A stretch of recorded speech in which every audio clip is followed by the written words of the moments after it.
I was 18 years old when I got married. I belonged to a very conservative family, a Baloch family, where good daughters never say no to their parents. My father wanted me to get married, and all I said was, if that makes you happy, I'll say yes. And of course, it was never a happy marriage. Just about after 2 years of getting married, about 9 years ago, I met a car accident. Somehow my husband fell asleep and the car fell in the ditch. He managed to jump out, saved himself. I'm happy for him. But I stayed inside the car and I sustained a lot of injuries. The list is a bit long. Radius ulna of my right arm were fractured. The wrist was fractured. Shoulder bone and collarbone were fractured. My whole rib cage got fractured. But that injury that changed me and my life completely was the spine injury.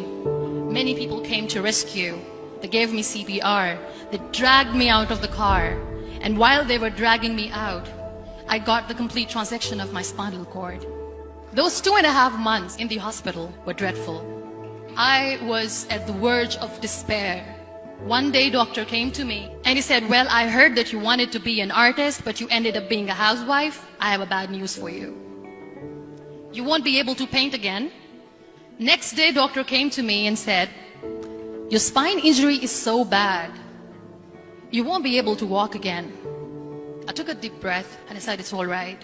Next day, doctor came to me and said, because of your spine injury and the fixation that you have in your back, you won't be able to give birth to a child again.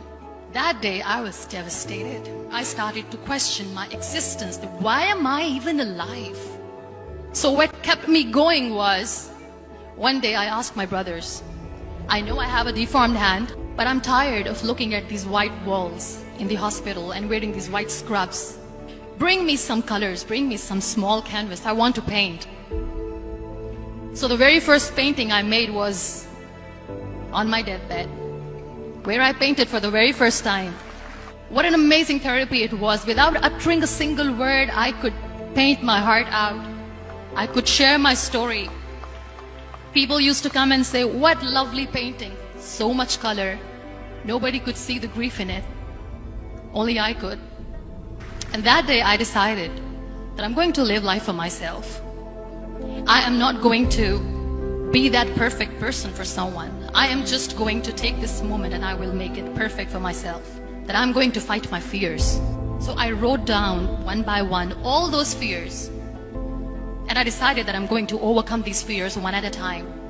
You know what was my biggest fear? Divorce. But the day I decided that this is nothing but my fear, I liberated myself by setting him free. And I made myself emotionally so strong that the day I got the news that he's getting married, I sent him a text that I'm so happy for you and I wish you all the best. And he knows that I pray for him today. Number 2 was, I won't be able to be a mother again. And that was quite devastating for me. But then I realized there are so many children in the world, all they want is acceptance.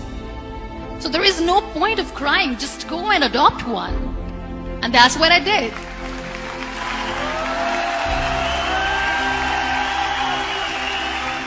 I gave my name in different organizations, different orphanages, and I waited patiently. 2 years later, I got this call from a very small city in Pakistan. I got a call and they said, are you Muniba Mazari?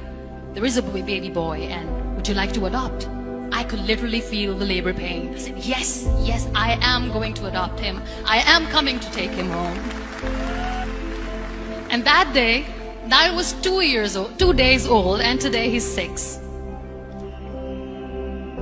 You know, when you end up being on the wheelchair, what's the most painful thing? People think that they will not be accepted by the people because we, in the world of perfect people, are imperfects. So I decided to appear more in public. I started to paint. I have done a lot of modeling campaigns. I decided that I'm going to join the national TV of Pakistan as an anchor person. I became the National Goodwill Ambassador for UN Women Pakistan, and now I speak for the rights of women, children.